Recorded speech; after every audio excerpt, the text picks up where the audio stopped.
Hello guys, my name is Mark from jazzguitarlessons.net. Welcome to the jazzguitarlessons.net vlog. Today for a quick tip.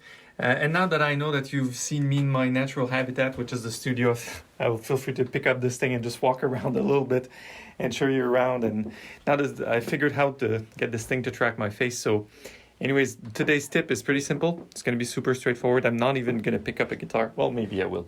I don't know. It's not what you say, it's how you say it. It has a lot to do with the intention behind lines. And let me just tell you why it's such a good tip for beginning intermediate jazz guitarists. Because sometimes we assume that the complexity of something, either the complexity of a chord progression or the complexity of a line, will make it all that better. And then I sit down to play Wes and it's like, oh, D, E, F... He's just playing three notes. He played D, E, F, but it's just the way it's been played. So here's the tip. And 1 minute in the video. It's not what you say, it's how you say it.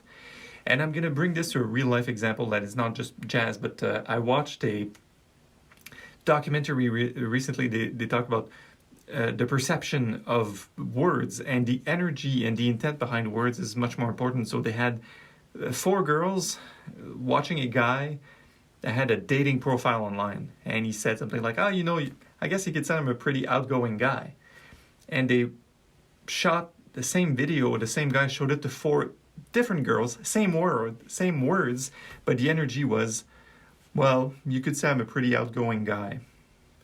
Right, so the energy was totally different between the two, and the 2 groups of girls then talked, and they talked about the same stuff he said, but the way he said it mattered more to define the dating profile, whatever. So in terms of music, just remember, sometimes you will pick up something, transcribe it from a record, and it's deceptively simple. But if it's well played, if it's played laid back, with intent, with good feel, it's going to make all the difference, because you can put all your things in a music notation software, swear at it a little bit, and have it play like a robot. It's never going to come close to playing lines like you think it should sound. You need to lay back on the beat. You need to do this here, this, that. Even if you're right, it's never going to be as you want it to be. Another thought about this, jazz musicians especially, you can close your eyes and still 5 seconds. 5 seconds of Wes Montgomery playing. I recently played a Wes Montgomery plays the D natural blues, oh yeah, I can do the octaves, I can do all the right notes, I can do it in time, whatever. Then I listen to Wes, I'm like, whoa, this guy does it, he's doing it for reals, and I'm just sort of faking it. So there's a lot to be said about that. So any player, Pat Metheny, John Scofield, Coltrane, Miles Davis, whatever, you close your eyes, listen to a few notes, oh yeah, that's Chet Baker. You just know. So that's the part of it. So the caveat is just be mindful not to spend so much time with the material stuff, either the printed material, the chord progression, whatever. That's part of it, but it's not all of it. And I remember the first time, so I'll let you go on that thought, but I remember the first time I came across this, I was playing with a friend in college, and we were playing a Parker tune. I don't remember which one, maybe Ornithology. And the guy was good, so he played all the right notes. And I'm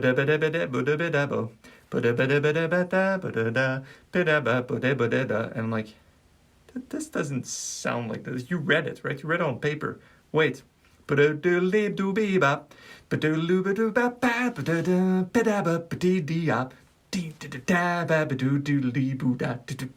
has to be in time, but also there's these little inflections that you can't really read on paper. So you put Parker and Diz, and that's how you play Ornithology. Or was it Ornithology? I don't remember. Doesn't matter. So that's my tip for you guys. Long story short, it's not just what you say. There's a lot to be said about how you say it. That is not basically that's the great bass player that wrote the music lesson said. It's not just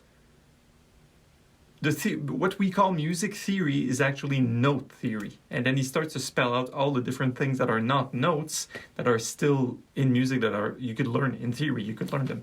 So I'm gonna let you go on that, guys. Thanks for watching. Please like and share and subscribe. Please let me know if you have any questions or comment below, and I will see you soon on the website jazzguitarlessons.net. Improve your jazz guitar playing with a real teacher. Take care. Bye.